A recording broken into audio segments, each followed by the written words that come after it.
Doublespeak. This is a classic American foreign policy doublespeak formula. Pathetic case or good cop, bad cop. She needs same Zionist donors that Biden thrived on, and sorry, people dying can't be comforted with slightly different rhetoric.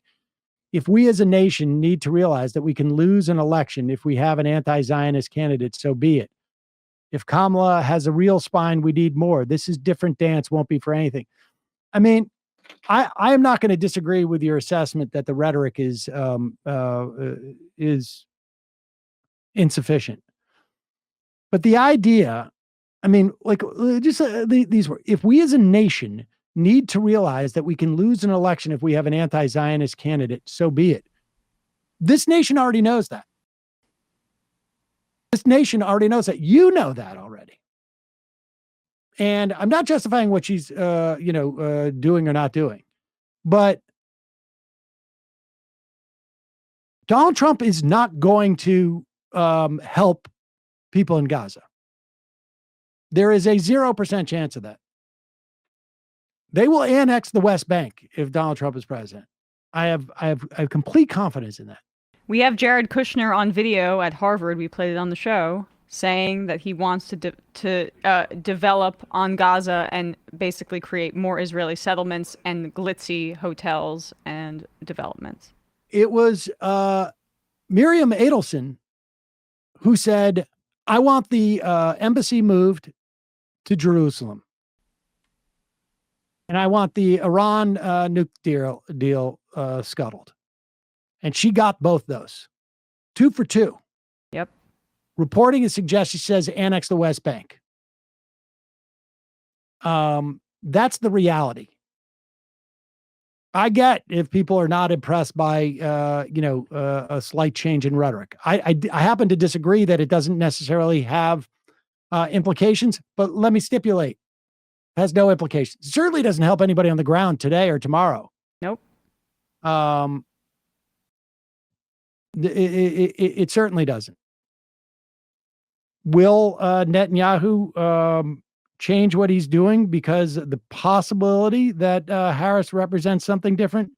Maybe, but I doubt it. This is just the reality of the situation. It really is. But to say if you want, if you think Trump will help Palestinians more, then you should vote for him. I mean, if you think that one of them is going to be better or worse for Palestinians. It maybe like tiny bit, but that's your choice. That's your choice. You vote for RFK, he's going to be worse. Yeah, he'll be worse. But he's not going to win either. But of the say 4, we're talking about 4 people who could be president, right? Biden has dropped out, but let's include him just to take us back to where we were this time last week, right? Trump, worst. RFK, second worst. Biden, third worst on Gaza. I mean, it's hard to get difficult, but at least he's not saying we're going to annex the West Bank. I have yet to see a case made to me that Kamala Harris will be just as bad as Biden, and the case that her rhetoric is insufficient is accurate. We've stipulated that. But the point is that when she's in power, does somebody who has even a slightly better position than Biden on this, can they be pushed? The answer is yes. And if the answer is no, then you shouldn't be engaging in electoral politics, because we are in a better position to win the election, one, and take Trump off the table and his plans for Gaza and the West Bank, and 2, we're in a better position on this issue broadly, because I don't know, people dismiss this reporting, and I still have yet to see an answer to those reports that she was the first. It's a fact. She was the first in the administration to call for a ceasefire, and the reporting was that the administration watered it down.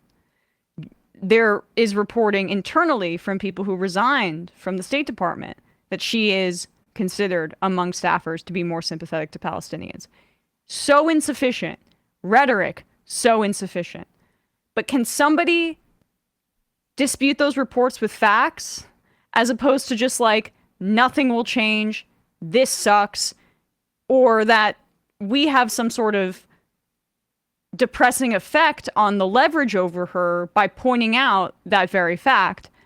I don't think that's a compelling argument. And I'm just trying to I think we're all just trying here to make that contrast clear.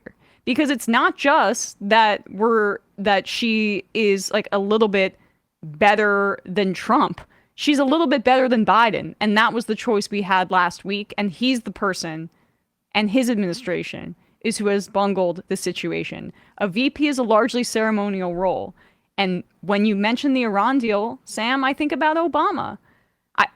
The Iran deal was a middle finger to Netanyahu to a degree. And the Zionist lobby, they desperately did not want the Iran deal. And so when Trump got into office, Netanyahu lied and said that Iran was cheating on the nuclear deal.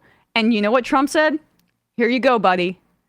Absolutely. Game on. We'll scrap this massive diplomatic deal that denuclearized Iran and also cooled tensions, removed sanctions, because Israel wants more antagonism with Iran. Doublespeak says, by the way, what I said about confronting reality is the exact point that Matt Leck made yesterday. He said, and I agree, if we lose an election because we are pro-Palestine, we need to face that reality and reflect that nation. I'm not sure. Ask him, what did I miss? I will ask him. I didn't hear what he said, but I don't know what that means. We're not a nation. You and me don't constitute the nation. In fact, 50% or 49% of the nation or 48% of the nation or 46% of the nation is also, virulently anti-immigrant. Even the Democratic Party, even Joe Biden has policies that are, to the right of you and I on immigration. It only proves the point more. We as a nation aren't going to reflect on anything. Yeah. That is fantasy land. There is no what's going to happen is if there is a we, and I don't think there is a we between you and I in this instance, but the we there will reflect on, in the same way that people who voted for Nader, we basically allowed for something like the Iraq war. And I'm part of that we. We really allowed for it because we didn't anticipate what the implications were of supporting, let's say, a Ralph Nader. That's the reflection. But the nation itself, did the nation reflect on it? No. I mean, this is the reality of voting. I don't know how to put it in any other way except from The Wire. You want it to be one way, but it's the other way. That's it. Right. That's it. It's about pragmatism. Yeah, right. Paul Dykes, do you think there's any difference to Kamala's repeated reference to food insecurity in Gaza, especially after Bibi's speech where he said there's no lack of food being sent to Gaza? Yep. I do. I would have wished she'd used a different word than food insecurity. I know they can't say starvation, but Netanyahu came in front of Congress and was like, just his evil tremble I don't know, voice or whatever, like saying that all the trucks are going in and they're getting 4,000 calories a day or something like that. I mean, it was absolutely insane. All right, 3 more of these. Coconut Treehouse. I don't have any problem with voting for the lesser of two evils, but at what point do you draw the line? For me, I mean, I've been explicit. I always vote for the lesser of two evils. That's it.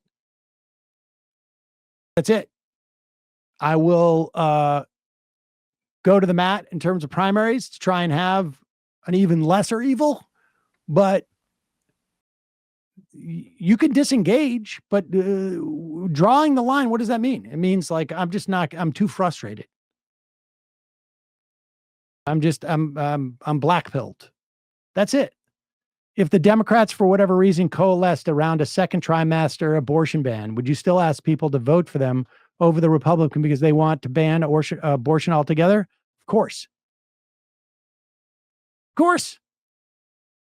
You tell me which is the lesser of two evils. We have binary choices. This is why I've been emphasizing that Harris can be pushed by this. Let's just resign it's so much easier. It really is. It's easy. It's easy to just be like, yeah, we have no hope. I'm superior. I'm black-pilled.